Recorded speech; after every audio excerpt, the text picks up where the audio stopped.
আসসালামু আলাইকুম ওয়া রাহমাতুল্লাহ। প্রিয় শিক্ষার্থী বন্ধুরা, আশা করি সবাই ভালো আছো। আজকের ক্লাসে আসার জন্য, ভিডিওটি দেখার জন্য তোমাদের সবাইকে স্বাগত, শুভেচ্ছা, অভিনন্দন জানাচ্ছি। আমরা যথারীতি আমাদের এসএসসি পরীক্ষার্থী 2026 সালে যারা রয়েছে তোমরা, 27 সালে যারা তোমরা রয়েছে, তোমাদের জন্য খুবই গুরুত্বপূর্ণ। আমরা বিভিন্ন বোর্ডের যে আইসিটি যে প্রশ্নগুলো ছিল, প্রশ্নগুলোকে আমরা ধারাবাহিকভাবে একটু সমাধান করে দেওয়ার চেষ্টা করব তোমাদের। তো আজকে 9টা প্রশ্ন তোমাদের সাথে শেয়ার করব। ১ নম্বর প্রশ্ন হচ্ছে, দেখো বিগত বছরের বোর্ড পরীক্ষার গুরুত্বপূর্ণ প্রশ্নসমূহ।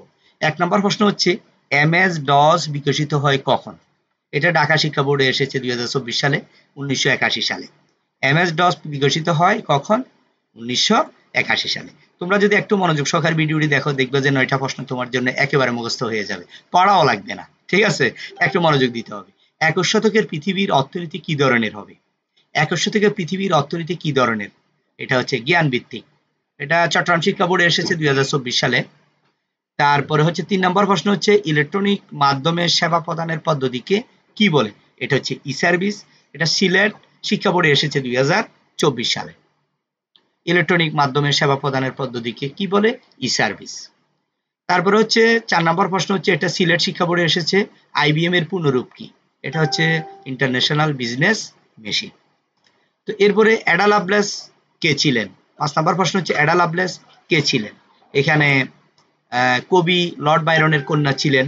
1 নম্বর প্রশ্ন, উত্তর। 2 নম্বর হচ্ছে, প্রোগ্রামিং বা ধারণা প্রবর্তক ছিলেন। 3 নম্বর হচ্ছে, চার্লস ব্যাবেজের সঙ্গে পরিচিত হন 1833 সালে। তিনটা প্রশ্ন হচ্ছে, উত্তর হচ্ছে সঠিক। তাহলে হবে হচ্ছে ডি। তারপরে হচ্ছে 6 নম্বর, কোন প্রোটোকল ব্যবহার করে আরপানেট এর জন্ম হয়? এটা হচ্ছে 3 নম্বর প্রশ্ন, সি, ইন্টারনেট প্রোটোকল। তারপর 7 নম্বর প্রশ্ন হচ্ছে, নিচের কোনটি গ্লোবালাইজেশন এবং ইন্টারন্যাশনালাইজেশন ত্বরান্বিত হওয়ার কারণ? এটা এই প্রশ্নটি এসেছে ঢাকা শিক্ষা বোর্ডে এসেছে 2023 সালে। এটা হচ্ছে তথ্য যোগাযোগ প্রযুক্তি বা আইসিটি। 8 নম্বর প্রশ্ন হচ্ছে, ই লার্নিং এর পূর্ণরূপ কি?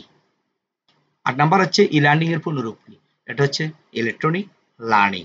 এটা হচ্ছে সি নাম্বার উত্তর সঠিক। তারপরে 9 নম্বর হচ্ছে, নতুন নতুন কর্মক্ষেত্র সৃষ্টি হচ্ছে কিসের কারণে? এই প্রশ্নটি এসেছে ঢাকা শিক্ষা বোর্ডে 2023 সালে, এসেছে আইসিটি শিক্ষার কারণে। নতুন নতুন কর্মক্ষেত্র সৃষ্টি হচ্ছে কিসের কারণে? আইসিটি শিক্ষার কারণে। প্রিয় শিক্ষার্থী বন্ধুরা, আমরা আজকে এই ভিডিওটিতে 9টি প্রশ্নের উত্তর তোমাদের সাথে শেয়ার করেছি।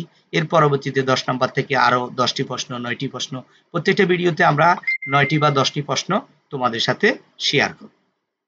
আশা করি ভিডিওটি দেখে তোমরা উপকৃত হচ্ছ এবং প্রতিদিনই আমরা এসএসসি পরীক্ষার্থীদের আইসিটির যে নৈর্ব্যক্তিক প্রশ্নগুলো ছিল এগুলো তোমাদের সাথে শেয়ার করছি। ধন্যবাদ সবাইকে, সবাই ভালো থাকবে। আসসালামু আলাইকুম ওয়া রাহমাতুল্লাহ।